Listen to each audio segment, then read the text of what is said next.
الخصائص الکبریٰ میں ہے کہ ایک صحابی رضی اللہ تعالی عنہ نے عرض کی، یا رسول اللہ صلی اللہ علیہ وسلم، دنیا نے مجھ سے پیٹھ پھیر لی۔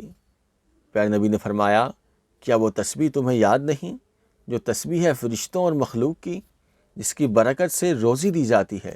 جب صبح صادق طلوع ہو تو یہ تسبیح 100 بار پڑھا کرو، سبحان اللہ وبحمدہ سبحان اللہ العظیم استغفر اللہ۔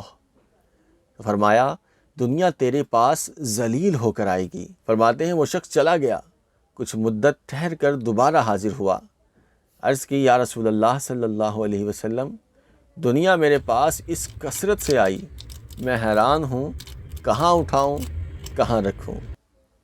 تو اعلیٰ حضرت فرماتے ہیں کہ اس تسبیح کا ورد حتی الامکان طلوع صبح صادق کے ساتھ ہو، ورنہ صبح سے پہلے جماعت قائم ہو جائے تو اس میں شریک ہو کر بعد کو عدد پورا کیجیے، اور جس دن نماز سے پہلے بھی نہ ہو سکے تو خیر ہے طلوع شمس یعنی سورج نکلنے سے پہلے پڑھ لے۔